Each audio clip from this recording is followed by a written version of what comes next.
What's up, everyone? This is Bite of Balance, your weekly snack-sized therapy session. I'm your host, Teresa, and today's bite is all about loss of identity, how it happens, and how we can deal with it and move on to become exactly who we are meant to be. So if you missed that episode, be sure to check it out. But for now, it's just you and me, so let's freaking get into it.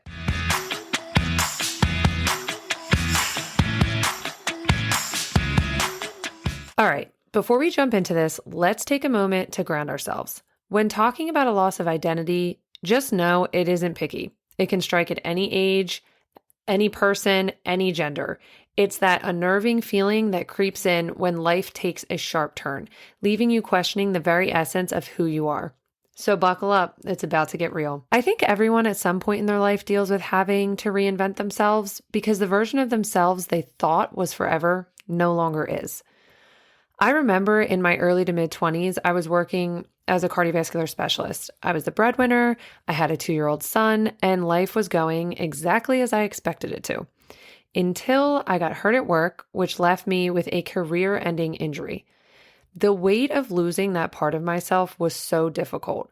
That injury not only took my job and passion for helping people, but it also took away a sport I have loved and participated in my entire life since I can remember. The immense sense of loss I felt was something I had never experienced before. It was like I didn't know who I was anymore or who I was now supposed to become. Identity loss looks different for everyone. For me, it was my job in sport, but there is loss even in other things such as motherhood. As a mom myself, I can definitely speak to this. I think people don't like to talk about losing yourself during motherhood because it gives motherhood a negative connotation. But let's be real, because that's what we do here. You can love your kids and still recognize that they are all consuming. I have 2 boys, but there was a period of time where I realized, wow, my entire world revolves around them. And look, that's natural, but you also need to make sure you save space for yourself. Even if it's just carving out 10 to 15 minutes of your day for you to do something that brings you peace and reminds you of who you are. Remember, and I hate remembering this, but it's true. Your children will eventually grow up and move out, and you don't want to be sitting there in that moment wondering who the hell you are. I think a key point here when you're talking about identity and losing a piece of who you are is you need to actually allow yourself to grieve that loss when it happens.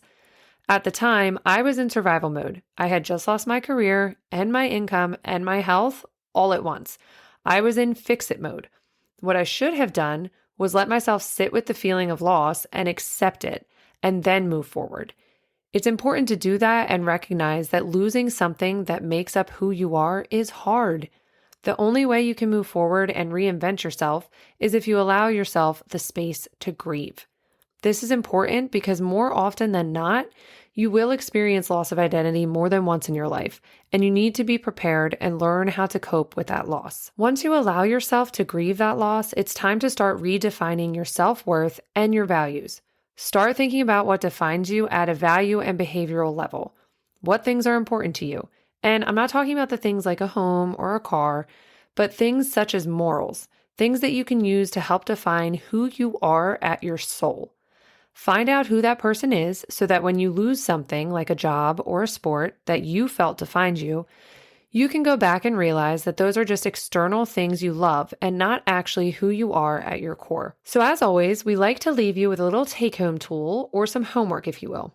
Actually, we're not going to call it homework. Let's call it self-work because it's important to invest in yourself. So for your self-work, we leave you with a compass. Not the one you get lost in the wilderness with, but a mental guide to navigate life's storms. Define your values, list the behaviors, and live them out loud. When the waves of change hit, your compass will be your true north. Until next time, I'm out.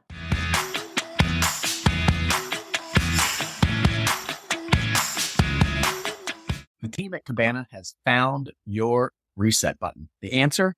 Cabana Pods. Acoustic, soundproof booths with immersive micro vacations proven to boost your mood in just 5 minutes. To learn more about Cabana Pods, visit www.evenhealth.com/pods.